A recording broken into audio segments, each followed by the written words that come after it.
Salam sejahtera bagi kita semua, terima kasih atas kesempatannya. Saya selaku pembicara ketiga dari tim Pro sangat setuju dengan mosi perdebatan kali ini, yaitu Dewan ini percaya bahwa sentralisasi pendidikan dan pengembangan infrastruktur yang menunjang pembelajaran jarak jauh adalah solusi atas kesenjangan pendidikan di wilayah 3T. Pemerataan di wilayah sangat penting, terkhususnya daerah tertinggal, terluar, dan terdepan. Saya kembali untuk memperkuat kerangka argumen yang telah dibangun oleh pembicara pertama dan kedua dalam mosi perdebatan kali ini.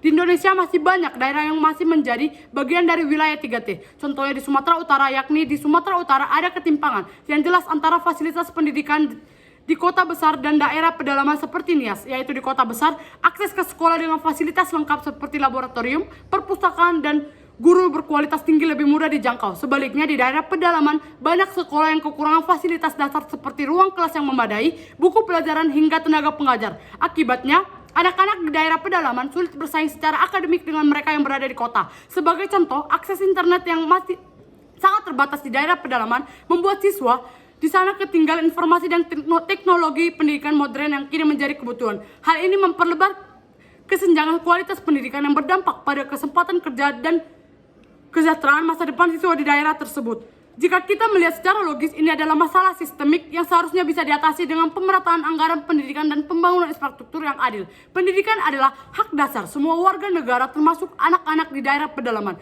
Jika fasilitas dan kualitas pengajaran di daerah terpencil terus dibiarkan tertinggal, maka kesenjangan sosial akan semakin lebar.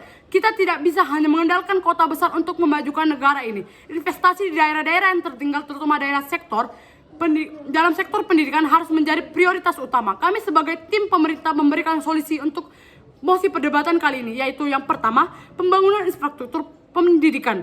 Pemerintah harus memastikan setiap sekolah baik di kota besar maupun di pedalaman memiliki fasilitas dasar yang layak seperti ruang kelas yang memadai dan buku-buku pelajaran yang cukup. Ini adalah langkah pertama untuk menyetarakan kesempatan pendidikan. Yang kedua, pelatihan dan pengiriman guru ke daerah terpencil, yaitu mengirim lebih banyak guru berkualitas ke daerah-daerah yang kurang terjangkau dengan memberikan insentif khusus seperti tunjangan. Dengan adanya guru yang kompeten, anak-anak di daerah pedalaman bisa mendapat kualitas pendidikan yang lebih baik. Dan yang ketiga, penggunaan teknologi untuk pembelajaran jarak jauh. Pemanfaatan teknologi seperti internet atau radio pendidikan bisa menjadi solusi untuk menjembatani kesenjangan ini. Dengan bantuan pemerintah atau perusahaan teknologi, anak-anak di daerah terpencil bisa mengikuti pembelajaran daring atau siaran pendidikan. Jika kita ingin menciptakan masa depan yang lebih baik, kita harus mulai dengan memberikan akses pendidikan yang setara untuk semua anak di Indonesia, baik di kota besar maupun di pelosok, karena pendidikan adalah kunci untuk membuka peluang di masa depan.